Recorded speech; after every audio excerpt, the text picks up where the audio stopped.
فرزند زہرا یہ حالات برے ہیں۔ کاشانہ بصیرت ایک ایسا مکمل یوٹیوب چینل جس پر محروم بصارت کے لیے بالخصوص اور تمام افراد کے لیے بالعموم سینکڑوں کی تعداد میں اسلامی کتب دستیاب ہیں۔ لہذا گزارش ہے کہ آپ اپنی ذمہ داری نبھاتے ہوئے کاشانہ بصیرت کو سبسکرائب کرنے کے ساتھ ساتھ بیل آئیکن کو پریس کیجئے تاکہ آپ علم کے حصول کے ساتھ ساتھ مذہب اہل بیت کی اشاعت میں بھی اہم کردار ادا کرتے رہیں۔ کاشانہ بصیرت۔ فرزند زہرا یہ حالات برے ہیں۔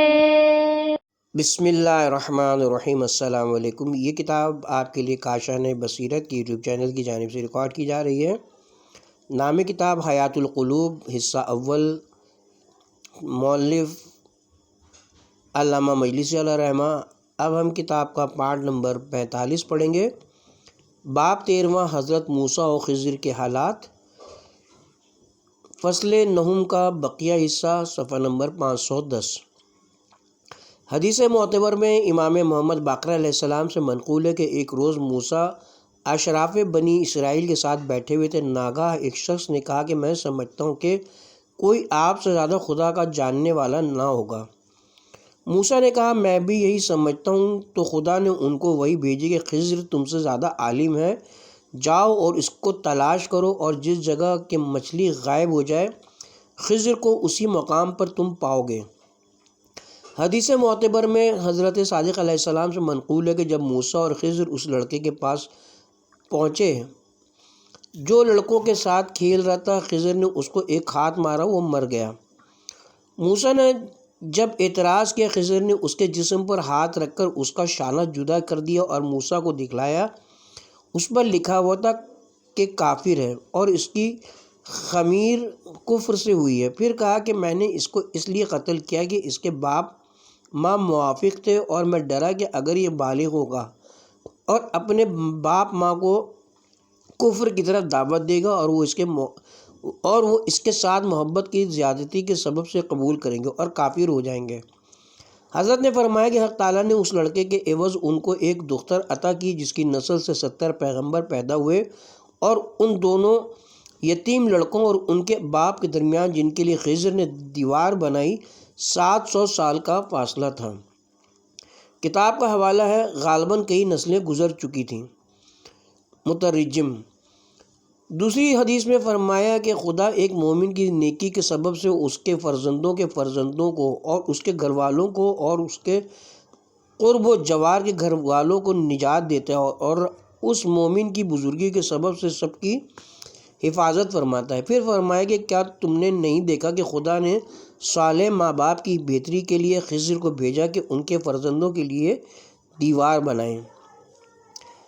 کتاب کا حوالہ ہے، مؤلف فرماتے ہیں کہ ناقص عقلوں پر اس عجیب و غریب قصے میں شیطان کے لیے بہت سی شبہ کی راہیں ہیں، لیکن دیانتدار مومن کو نہ چاہیے کہ اس کے سبب میں خاص کر ان میں سے ہر ایک کے سبب پر غور و فکر کرے، کیونکہ ایسا نہ ہو کہ کہیں اس کی لرزش کا باعث ہو، اور پہلے شیطان کو جواب دے دے کہ مضبوط دلیلوں سے ثابت ہے کہ جو کچھ خدا فرماتا ہے وہ عین عدالت ہے اور حکمت ہے، اور جو کچھ پیغمبران خدا کرتے ہیں وہ حق و مناسب کرتے ہیں، اگرچہ ہماری عقلیں اس کے مخصوص چند امور کو نہ سمجھ سکیں۔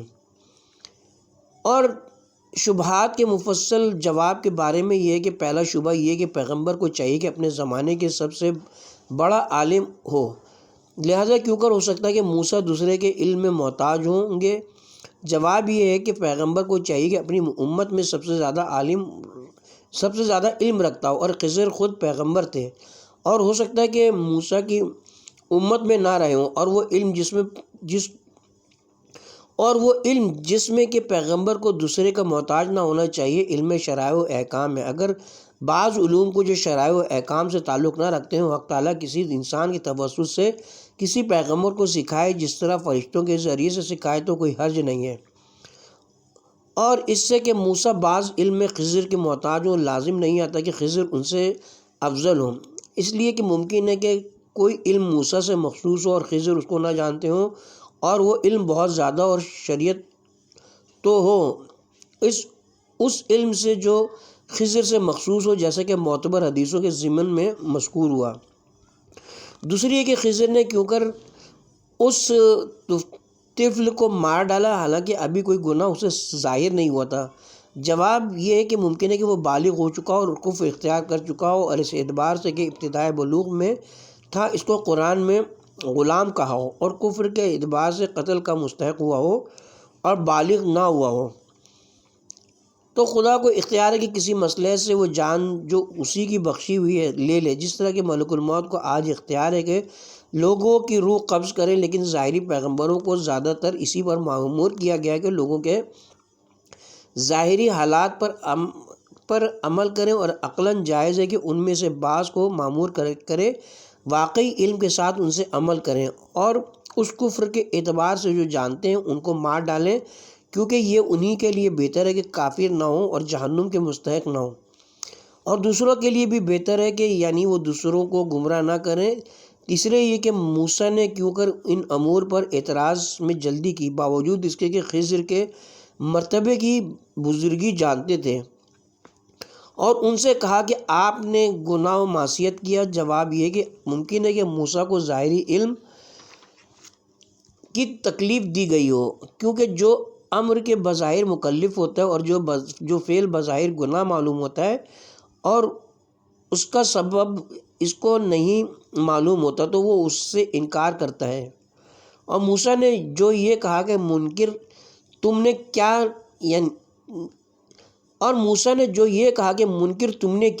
یعنی تم نے وہ کام کیا کہ جو بظاہر منکر اور قبیح معلوم ہوتا ہے، تو بعض نے کہا کہ موسیٰ کا قول شرط پر مشروط تھا، یعنی عجیب کام کیا جس میں عقل حیران ہے۔ چوتھے یہ کہ موسیٰ نے وعدہ اور اقرار کیا تھا کہ میں سوال اور اعتراض نہ کروں گا یہاں تک کہ آپ خود اپنے کاموں کا سبب بیان کریں، تو پھر کیوں کر اس کی مخالفت کی؟ جواب یہ کہ وعدے کا ایفا مطلق معلوم نہیں ہے کہ واجب تھا، خصوصاً جب کہ مشیت الہی پر منحصر کیا ہوگا، اور جب شروع ہی میں انشاءاللہ کہہ دیا تھا تو لازم نہ تھا کہ اس کو ضرور وفا کریں، اور اس کے ترک میں کوئی معصیت لازم نہیں آتی۔ پنجم یہ کہ موسیٰ نے کیوں کر کہا لا تخزنی بما نسیتو، اور نسیان کے معنی فراموشی کے ہیں، اور علماء امامیہ کے اعتقاد میں ان پر نسیان جائز نہیں ہے۔ جواب یہ کہ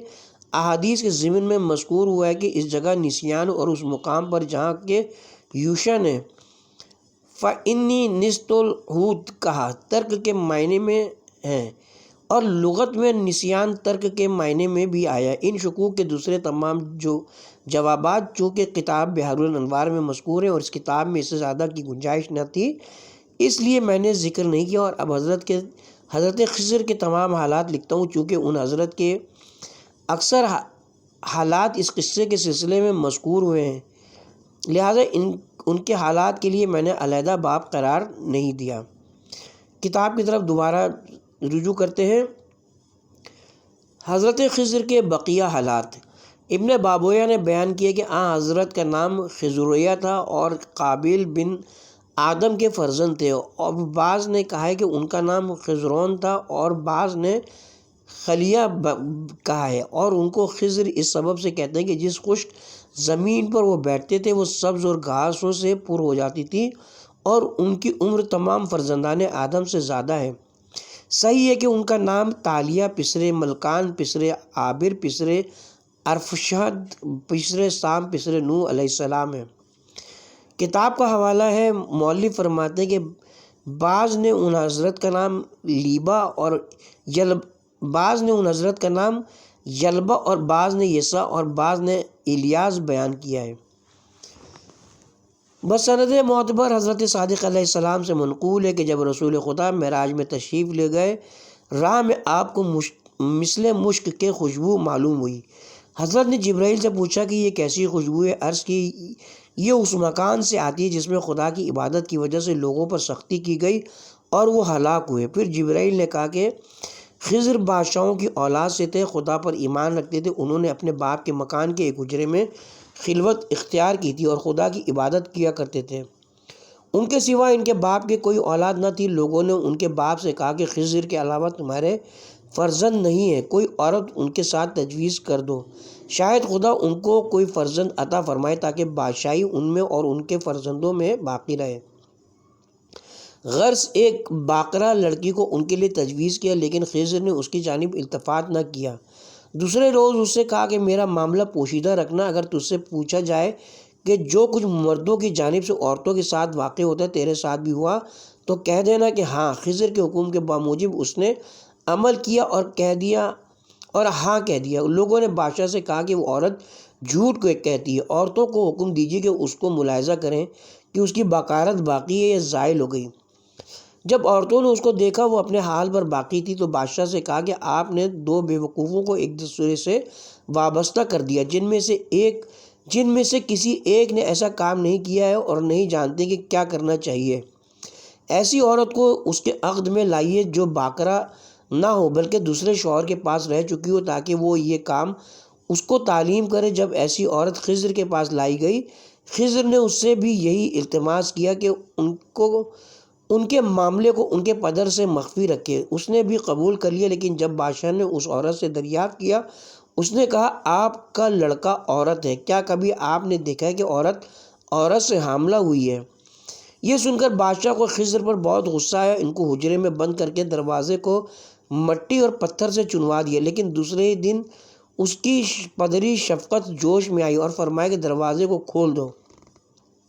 دروازہ کھولا گیا تو لوگوں نے ان کو حجرے میں نہ پایا۔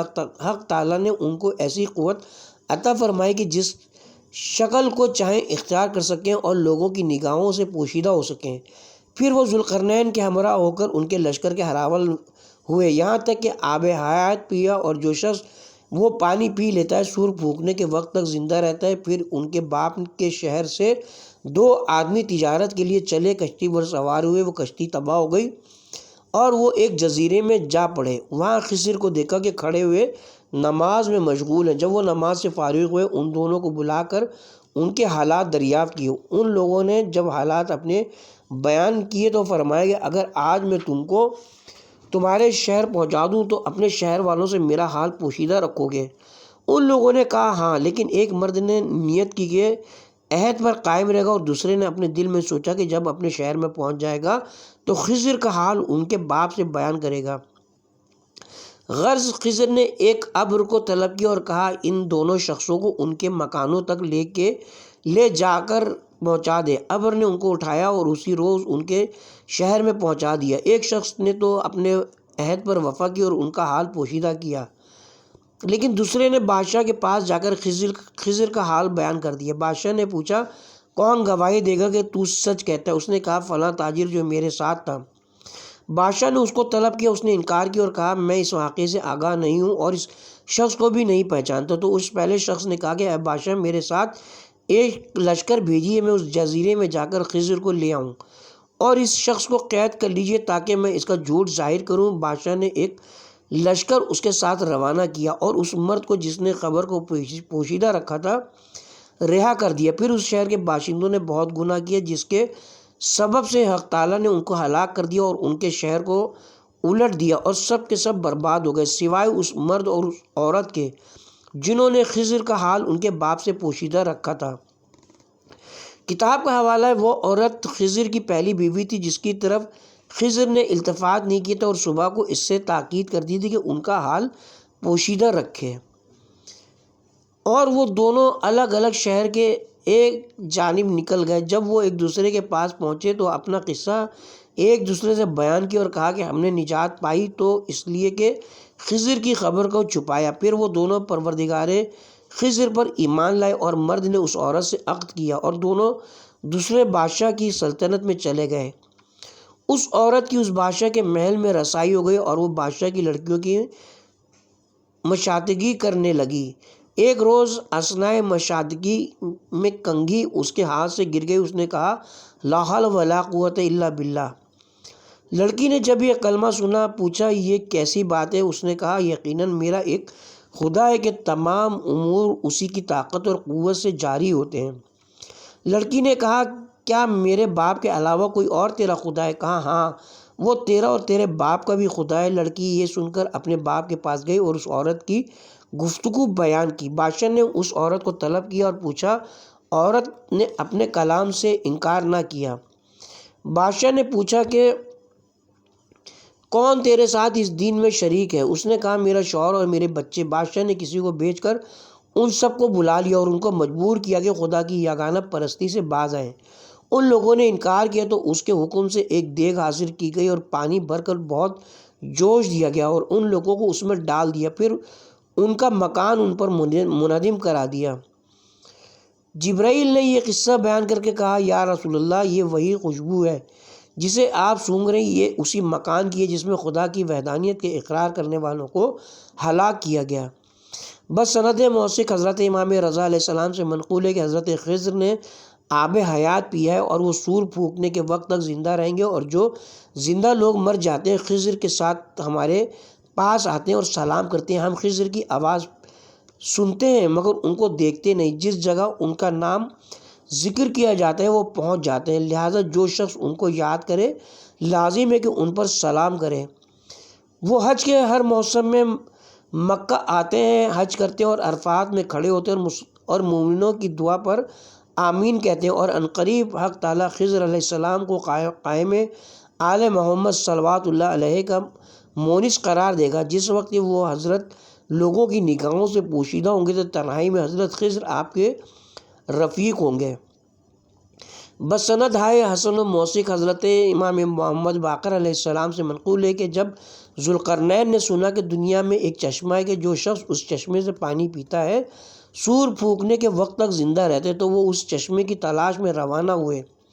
حضرت خضر ان کے لشکر کے سپہ سالار تھے۔ ذوالقرنین ان کو اپنے تمام لشکر میں سب سے زیادہ دوست رکھتے تھے۔ غرض وہ لوگ اس جگہ پہنچے جہاں 360 چشمے تھے۔ ذوالقرنین نے 360 آدمیوں کو اپنے ساتھیوں میں سے طلب کیا جن میں خضر بھی تھے، اور ہر ایک کو نمک ملی ہوئی ایک مچھلی دی اور کہا کہ ہر ایک اپنی مچھلی کو الگ الگ چشموں میں دھو کر میرے پاس لائے۔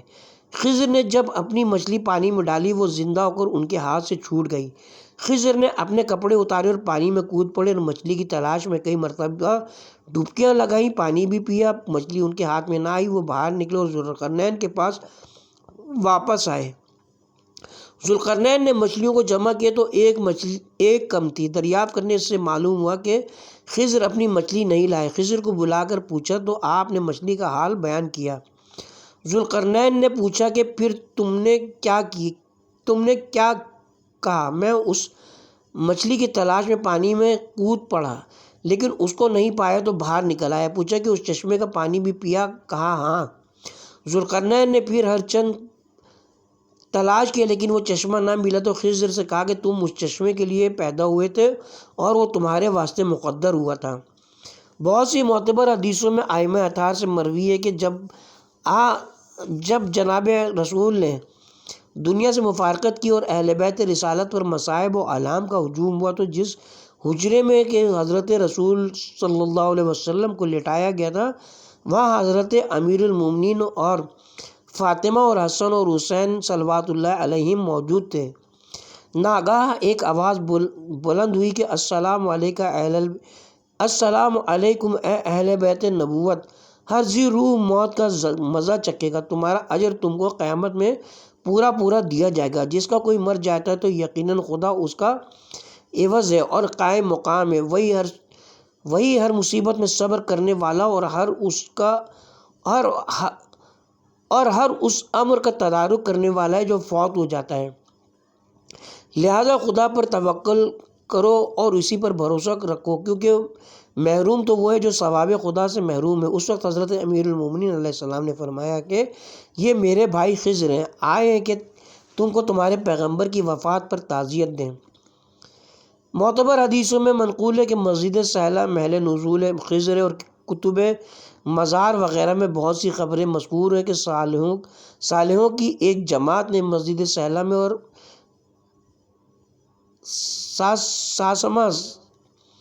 ساسامہ وغیرہ نے امکان مشرفہ میں ان حضرت خضر سے ملاقات کی، جن کا ذکر کرنا طوالت کا باعث ہے۔ ابن طاؤس نے روایت کی کہ خضر اور الیاس حج کے موقع پر خضر اور الیاس ہر حج کے موسم میں ایک دوسرے سے ملاقات کرتے ہیں۔ حضرت خضر کے بہت سے حالات ذوالقرنین کے حالات کے باب میں بیان ہو چکے ہیں۔ اس کے ساتھ ہی یہاں پہ فصل نہم اپنے اختتام کو پہنچا۔ آغاز ہوتا ہے فصل دہم، صفحہ نمبر 517۔ فصل دہم وہ موضوع اور حکمتیں جو خدا نے حضرت موسیٰ پر بذریعہ وحی نازل کی یا ان حضرت سے منقول ہیں، اور ان کے بعض تعجب خیز حالات۔ بسند معتبر حضرت امام علی نقی علیہ السلام سے منقول ہے کہ جب حق تعالیٰ نے حضرت موسیٰ سے مناجات کی کہ بس سند معتبر حضرت امام علی نقی علیہ السلام سے منقول ہے کہ جب حق تعالیٰ سے حضرت موسیٰ نے مناجات کی کہ خداوندہ اس شخص کی جزا کیا ہے جو شہادت دے کہ میں تیرا رسول اور پیغمبر ہوں اور تو مجھ سے ہم کلام ہوا ہے۔ فرمایا کہ اے موسیٰ، میرے فرشتے اس کی موت کے وقت اس کے پاس آتے ہیں اور اس کو بہشت کی خوشخبری دیتے ہیں۔ موسیٰ نے عرض کی کہ اس کی جزا کیا ہے جو تیرے سامنے کھڑا ہو اور نماز پڑھے۔ فرمایا کہ اس پر ملائکہ کے ساتھ فخر کرتا ہوں جس وقت وہ رکوع میں ہوتا ہے یا سجدے میں، یا کھڑا ہوتا ہے یا بیٹھا رہتا ہے، اور جس پر میں اپنے فرشتوں کے ساتھ مباحثات کرتا ہوں اس پر عذاب نہیں کرتا۔ موسیٰ نے پوچھا اس کی کیا جزا ہے جو کسی مسکین کو محض تیری رضا کے لیے کھانا کھلائے؟ فرمایا کہ اے موسیٰ، قیامت کے روز منادی کو حکم دوں گا کہ اس طرح ندا کرے کہ تمام خلائق سنے کہ فلاں پسر فلاں آتش جہنم سے خدا کا آزاد کیا ہوا ہے۔ موسیٰ نے کہا خداوندہ، اس کی کیا جزا ہے جو عزیزوں کے ساتھ نیکی کرے؟ فرمایا کہ اے موسیٰ، اس کی عمر بڑھاتا ہوں اور سکرات موت کو اس پر آسان کرتا ہوں، اور قیامت میں خزینہ داران بہشت اس کو ندا دیں گے کہ ہماری جانب آ اور بہشت کے جس دروازے سے چاہے داخل ہو۔ موسیٰ نے پوچھا خداوندہ، اس کی کیا جزا ہے جو کسی کو تکلیف نہیں پہنچاتا بلکہ لوگوں کے ساتھ نیکی کرتا ہے؟ فرمایا بروز قیامت جہنم اس کو ندا کرے گی کہ میری طرف تیری راہ نہیں ہے۔ موسیٰ نے کہا کہ اس کی جزا کیا ہے جو تجھ کو دل و زبان سے یاد کرتا ہے؟ فرمایا کہ اس کو قیامت میں اپنے عرش کے سائے میں جگہ دوں گا اور اپنی پناہ میں رکھوں گا۔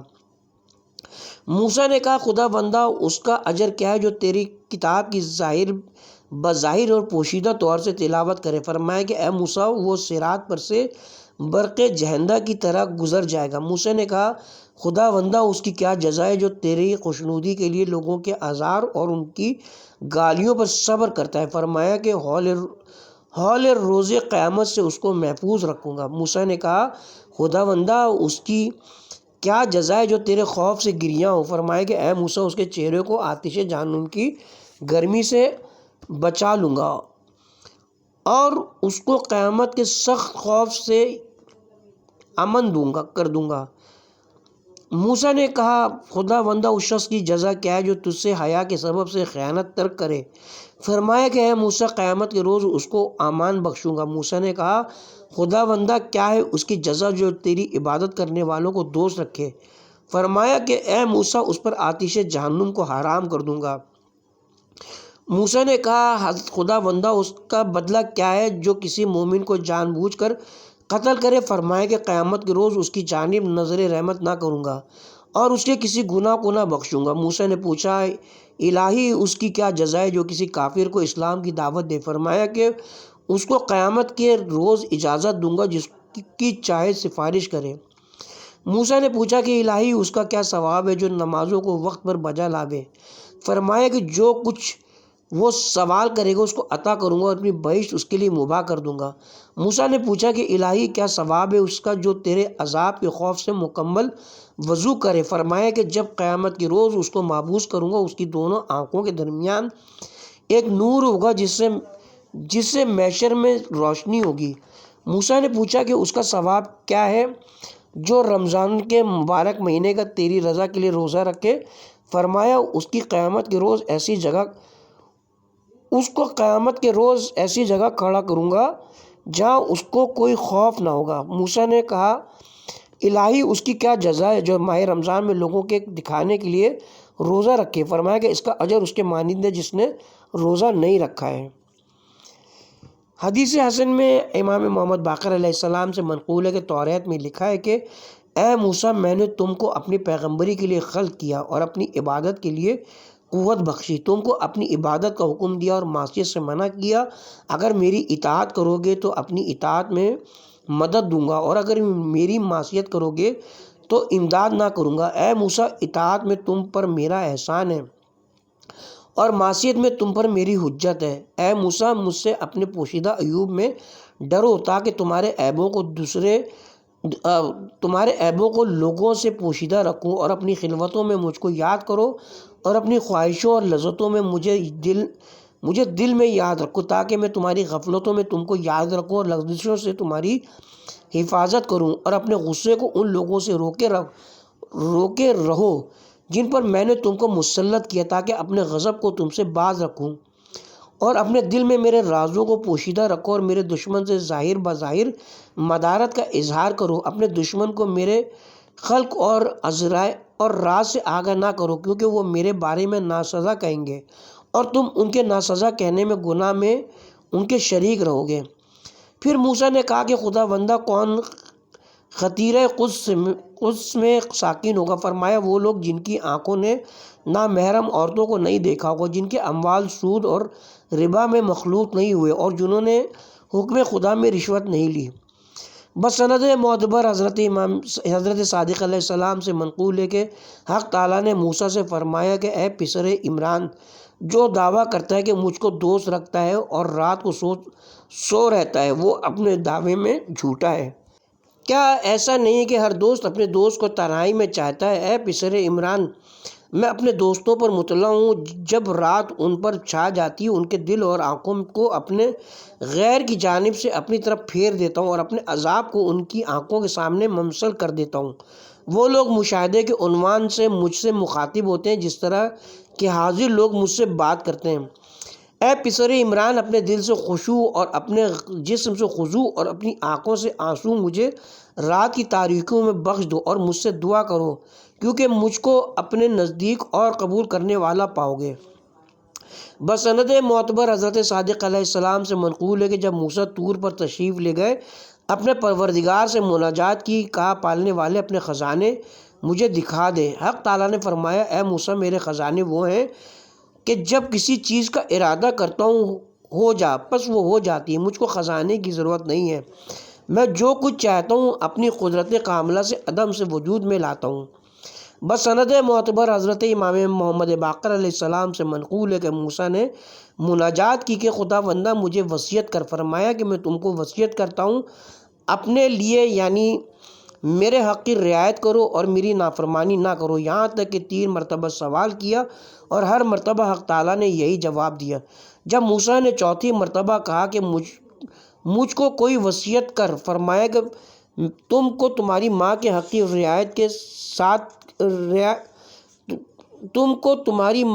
حق کی رعایت کے بارے میں وصیت کرتا ہوں۔ پھر پوچھا، یہی جواب ملا۔ 6ٹھی مرتبہ جب پوچھا، فرمایا کہ میں تم کو وصیت کرتا ہوں تمہارے باپ کی حق کی رعایت کے لیے۔ حضرت نے فرمایا کہ اسی سبب سے کہا ہے کہ 2 ثلث نیکی ماں کے لیے ہے اور 1 ثلث باپ کے لیے۔ بسند معتبر منقول ہے کہ موسیٰ کے ساتھ حق تعالیٰ کی جملہ مناجات میں سے یہ ہے کہ اے موسیٰ، دنیا میں اپنی آرزوؤں کو دراز نہ کرو، کیونکہ تمہارا دل سخت ہو جائے گا اور سخت دل مجھ سے دور رہتا ہے، اور اے موسیٰ ایسے ہو جاؤ کہ جیسا کہ میں چاہتا ہوں کہ میرے بندے میری اطاعت کریں اور معصیت نہ کریں، اور دنیا کی خواہشوں سے اپنے دل کو میرے خوف کی وجہ سے مردہ کر لو۔ پرانے لباس سے دل خوش رکھو تاکہ اہل زمین پر تمہارا حال پوشیدہ رہے اور اہل آسمان میں نیکی کے ساتھ مشہور ہو۔ اندھیری رات کو نور عبادت سے روشن کرتے رہو، اور صابروں کے قنوت کے مانند قنوت پڑھ کر میرے نزدیک خضوع اختیار کرو، اور میری درگاہ میں گناہوں سے نالہ و فریاد کرو، اس شخص کی طرح جو اپنے دشمن سے بھاگ کر قدرت رکھنے والے خدا کی جانب پناہ لے گیا ہو، اور بندگی میں مجھ سے مدد طلب کرو، کیونکہ میں بہتر معین و مددگار ہوں۔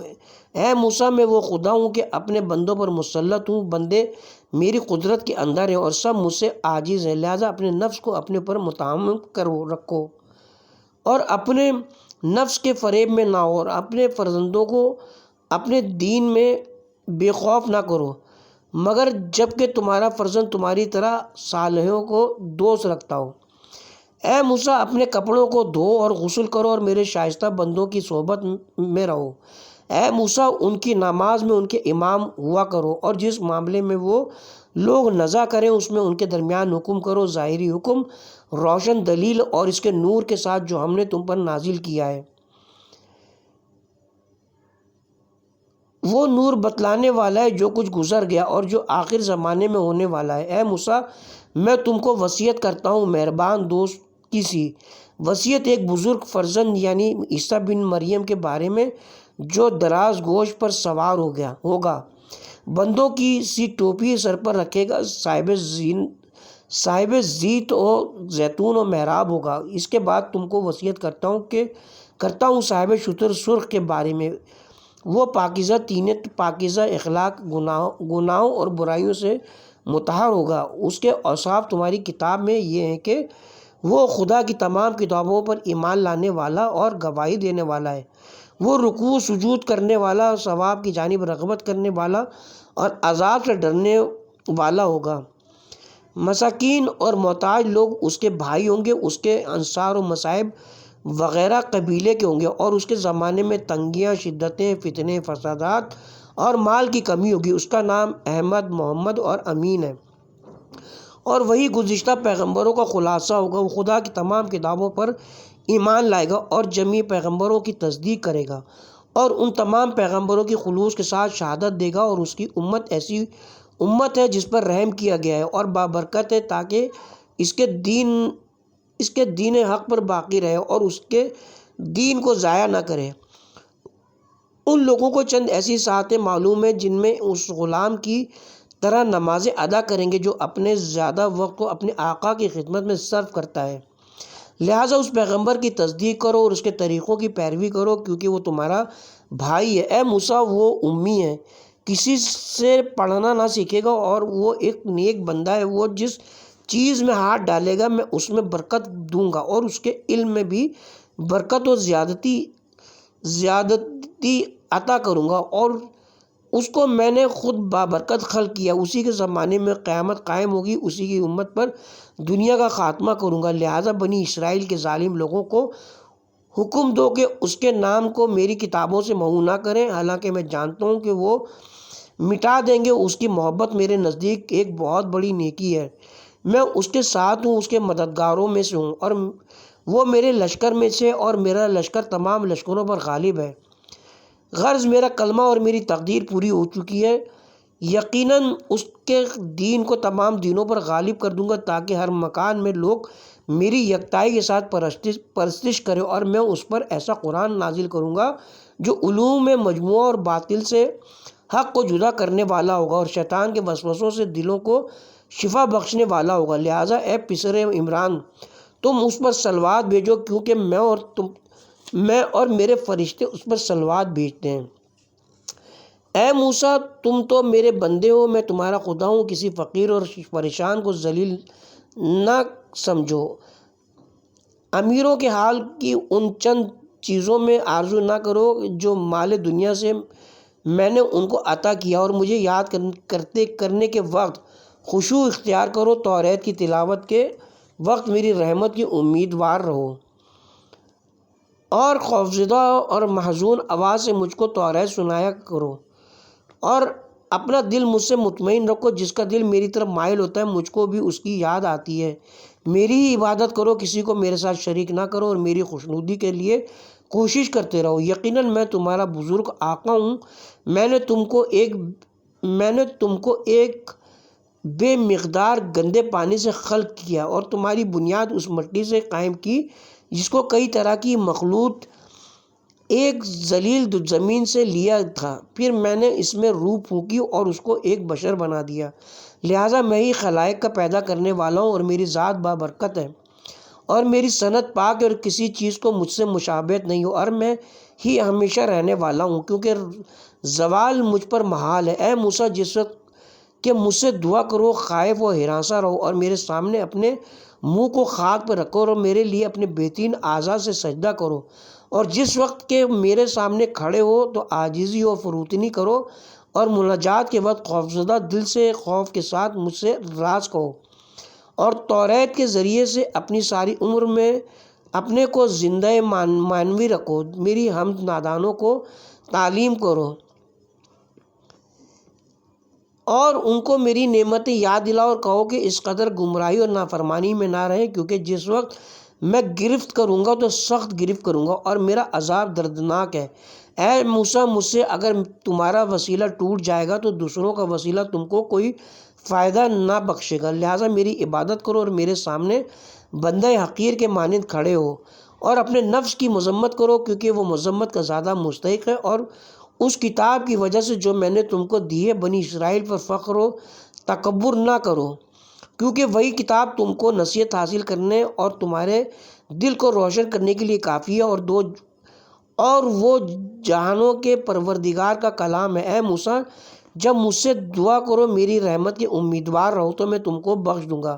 ہر چند کے گناہ گار ہو گیا، آسمان میرے خوف سے میری تسبیح کرتا ہے اور فرشتے میرے خوف سے کانپتے رہتے ہیں، زمین میری رحمت کی طمع سے میری تسبیح کرتی ہے، تمام مخلوق میری پاکی بیان کرتی ہے اور میرے سامنے ذلیل ہے۔ تم کو نماز خوشگوار ہو، کیونکہ وہ میرے نزدیک عظیم منزلت رکھتی ہے، اس کا ایک مضبوط عہد میرے نزدیک ہے، کیونکہ وہ ہر شخص کو جیسا کہ چاہیے میرے دربار میں پیش کرتی ہے اور میں بخش دیتا ہوں۔ اور نماز سے وہ کام ملحق کرو جو نماز کی مقبولیت کی شرطوں میں سے ہے، اور وہ زکوٰۃ، قربانی ہے، اور میری راہ میں اپنے پاک و نیک ترین مال و طعام میں سے دو، کیونکہ میں قبول نہیں کرتا مگر جو حلال اور پاک ہو، اور جس کو محض میری رضا کے لیے دیا جاتا ہے۔ اپنے قرابت داروں سے زکوٰۃ کے ساتھ احسان و نیکی بھی کرو، اس لیے کہ میں خداوند رحمان و رحیم ہوں، اور قرابت کو میں نے پیدا کیا اور اپنی رحمت سے مقدر کیا ہے، تاکہ اس کے سبب سے ایک دوسرے کے ساتھ میرے بندے مہربانی کریں، اور رحم کرنے والے کو قیامت میں ایک سلطنت عطا کروں گا، اور جو قطع رحم کرے گا اس سے اپنی رحمت منقطع کر دوں گا، اور جو شخص رحم کے ساتھ پیش آیا ہوگا اور اپنے عزیزوں کے ساتھ نیکی کیے ہوگا، میں بھی اپنی رحمت کے ساتھ اس سے پیش آؤں گا۔ اسی طرح اس شخص کے ساتھ عمل کروں گا جس نے میرے حکم کو ضائع کر دیا ہوگا۔ اس کے ساتھ ہی اب ہم کتاب کے پارٹ نمبر 45 کا اختتام کرتے ہیں یہاں پر، اور پارٹ نمبر 46 کا آغاز اسی لائن سے کیا جائے گا جہاں پہ حضرت موسیٰ علیہ السلام سے اللہ تعالیٰ خطاب کر رہا ہے۔